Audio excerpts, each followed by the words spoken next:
It's time for the Arcade 1-Up Pandora Box 9 building video.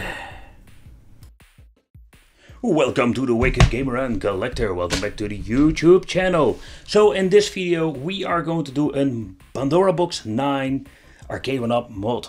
So for the people thinking to buy a Pandora Box or you want to do a modification in your Arcade 1-Up. So in this video we're going to take a close look at the Pandora Box number 9. What are we going to get with this main board? And yeah, is this worth upgrading with our Arcade 1-Up? Yeah, I think it's an upgrade because we're having more games. But the Pandora Box 9, yeah, let's talk about it a little bit before we're going to build it in. So the Pandora Box 9 is basically an upgraded Pandora Box 5. So they did improve the games list, or better said, they just smacked a lot of double games on it. So if I'm saying it correctly, around the 1500 different versions.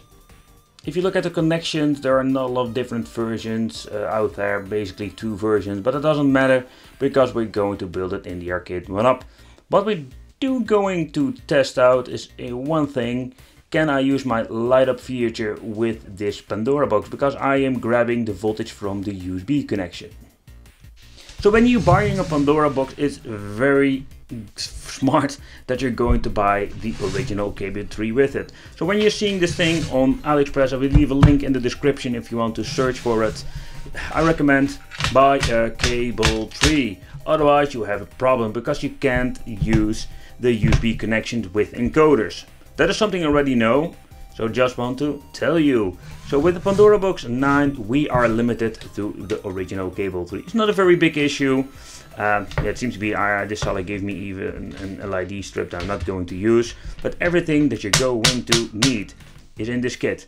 Even including for the sound and for on and off. What I just basically did with the on and off switch, and you can see it over here, I used a little old school EDA jumper. You can use the original cable, plug it in and solder into 2 wires. It's all what you want. You also have a little button that you can order separately. It's more like your own personal adventure. Alright, so let's grab ourselves an Arcade 1-Up and let's build it in. And I'm going to show you what are we going to do. Alright, so I am using the Street Fighter cabinet simply because I'm having a SIG button. And also want to point out there is nothing else to buy here. So the first thing that you can do, and what I recommend when you're having a first generation, just remove the buttons simply because these things are quite horrible and will ruin the arcade experience for you. So the original buttons need to be removed, including encoder board. And if you want to buy some buttons, it's all up to you. You can buy original Sanwa, you can buy, for example, the Hakich I have reviewed. It's a very nice brand that comes close to the Sanwa and even has some light up. But a light up feature is something we need to check out if I can get it powered on through the USB connection, because that is not always possible with the Pandora Box. Alright, so let's assemble it and let's see. Keep in mind that you can buy the buttons that you need to screw with a nut to lock them, or you're going to have a click connection. I'm not a big fan of the click connection. Just tighten up the buttons, do it very good. Of course, be very gentle, but still they will fit perfectly. So you will need some extra holes for the other buttons with the Pandora Box. You can do a couple of things. You can drill some extra holes, but I recommend just remove the on and off switch and the volume. Let's make the little bit annoying part is you cannot use original holes, but you need to make them a little bit bigger, and then you can use the smaller buttons. So we have all the buttons we're going to need for the Pandora Box. We are going to need to replace the monitor PCB boards, so also removing the original game. This is what we're going to need to hook it up. You're going to need to remove this cap. It also includes the main board and the inside. We're not going to need it. We can remove the EDA cable. Then we are going to remove the power cable. I recommend you pull it out, the original PCB board, and put it straight into the original converter board, or the converter board. This is what you're not going to need anymore. And now here I give you a little idea how you can put it in position with a few Parkers, or just use dual-sided tape. Keep in mind, I'm not a big fan of it. Alright, so the next part, when we having removed all the original buttons and we have added the new ones, we're going to need to control them. And a lot of people were requesting this simply because they didn't understand. And it is quite simple. For the people who are familiar with the GPIO port of the Raspberry Pi, the Pandora box has a little bit of a similar thing. We are having here at the right the EDA connection that looks really like an old school EDA. That's the reason I'm calling it like this. But it is quite easy using this. That is the reason why I told you that you need to buy the original cable 3 for the $8.9 or what is it, $12. I don't know exactly the amount, but that makes this really plug and play, because you're going to need this original cable. You're going to plug this end into the Pandora box. Then we are going to use one of these cables. Simply what you're going to need to do, if you don't know or you don't have any manual, it's very simple. You open up the EO testing, and what you can see when you're pressing a button and connect it, you can exactly see which button goes where, or better said, where you want to connect it. Easy like that. What you can do is simply grab two wires, the black one and then color, put them together, or grab yourself a button and you can just test which cable is for what. And that brings us to the sound problem, or a lot of people have no clue how to add sound to your Pandora box. It can't get more easier than this, simply because if you're using the original speaker from the arcade one-up, you plug it in the main board and that's it. And if you want to use an amplifier, you can just basically use this jack at the back, including a jack cable. You need to buy it separately because that's in the original kit.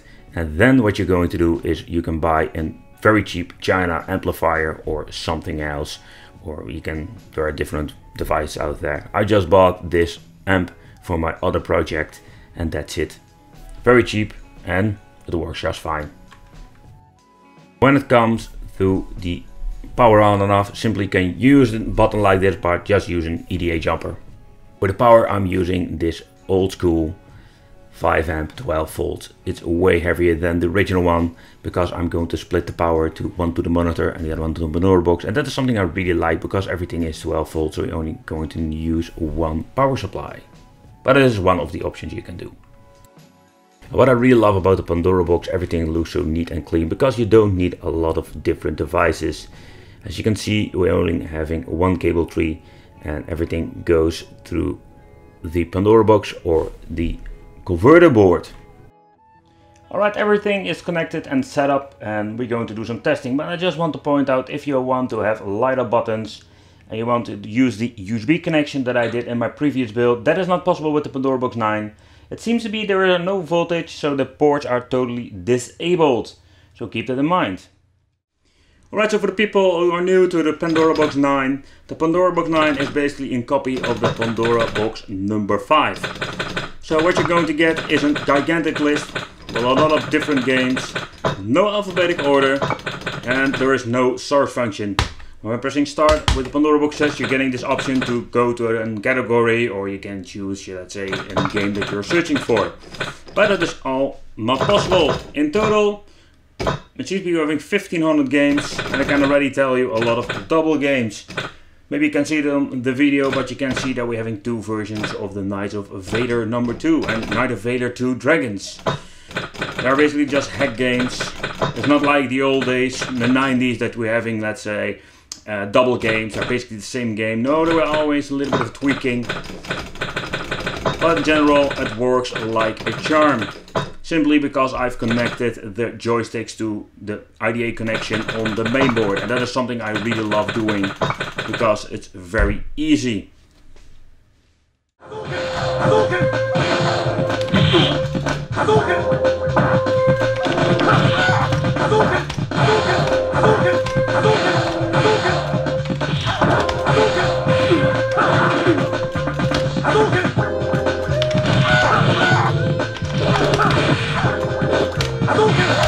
Works like a charm.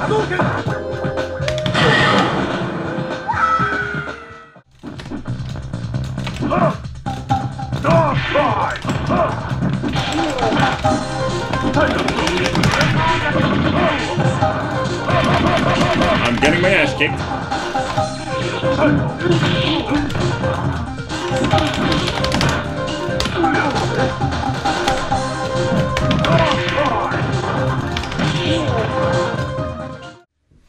Alright, so what I want to mention that the box is built in the cabinet. So if you want to adjust the volume, you need to open up the cabinet. That's a little bit of a thing. And if you want to go to the settings to check everything, or just, let's say you want to remove the filter, you need to open the cabinet. So that little thing that you always need to open the cabinet for. But that's also a little bit of a thing. Yeah, keep in mind you cannot add new games with the Pandora Box 9. And if something doesn't work or there isn't a problem with it, you're just stuck with it.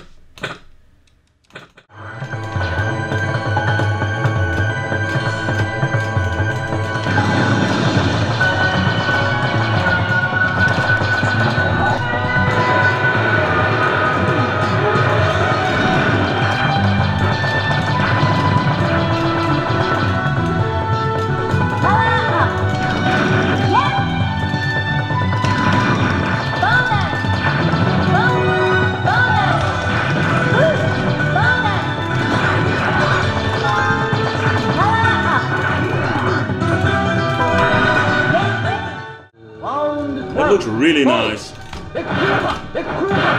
I don't know exactly the right express ratio, but there's no widescreen. And I must say it looks a little bit better indeed. Alright, all the buttons are mapped correctly for Neo Geo.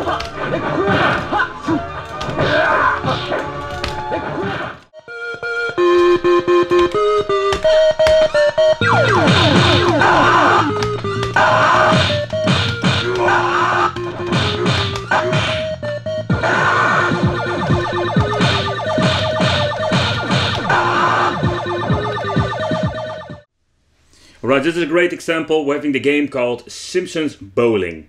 Alright, let's boot it up, let's see what it is. Because I am curious now, is this a game with a hack or is this just basically one big bullshit?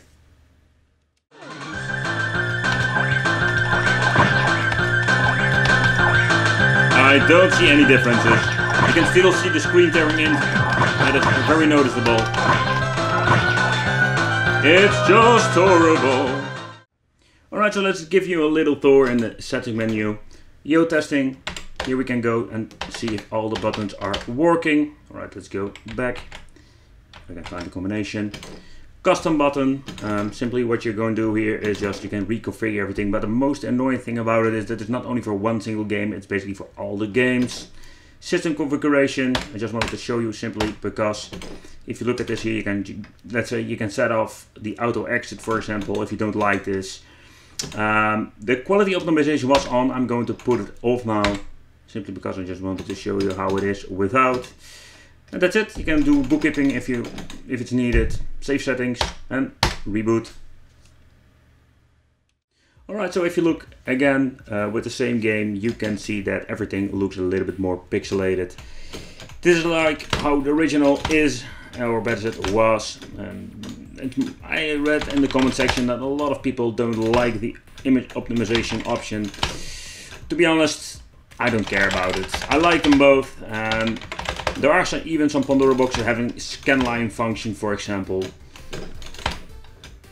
But the screen tearing will always be here. I don't see them now, it's not always visible, but overall it's personally not really bothering me. But again, that is something that is personal.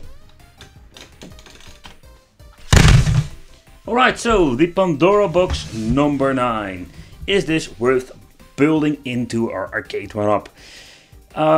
If you can buy this thing for, let's say, not a lot of money, maybe it's an upgrade. It contains mostly two-dimensional games, arcade Neo Geo. It has some Sega games that I shown you with Street of Rage 2. It's the port from the MegaTek, but the emulator doesn't handle the audio very well. It sounds pretty damn messed up. So it still contains a lot of screen tearing with some games, and that is also a big issue with Pandora Box 5, 6, 7, and 9, whatsoever. So that is something that you just need to live with these Pandora boxes most of the time. But it looks pretty decent with the filter, without the filter, and even with an original arcade one-up monitor. And now we don't have any stretched image. It fills up the screen. I didn't have any other problems with the menu. It was basically plug and play. Alright, so you can't add games, keep that in mind. And I'm talking about add games, I'm talking about adding the games to the system. You're stuck with a 1500, a lot of double games, for example with the Simpsons, that you I did notice this Simpson Bowling edition, and so far I know or have seen that it's basically the same. Alright, well, thank you for watching. Don't forget to subscribe to the channel, hit the little bell, and it would be cool if you become one of the Wicked family. If you have any questions, leave it in the comments, and if you subscribe and hit the little bell, I will see you in the next video.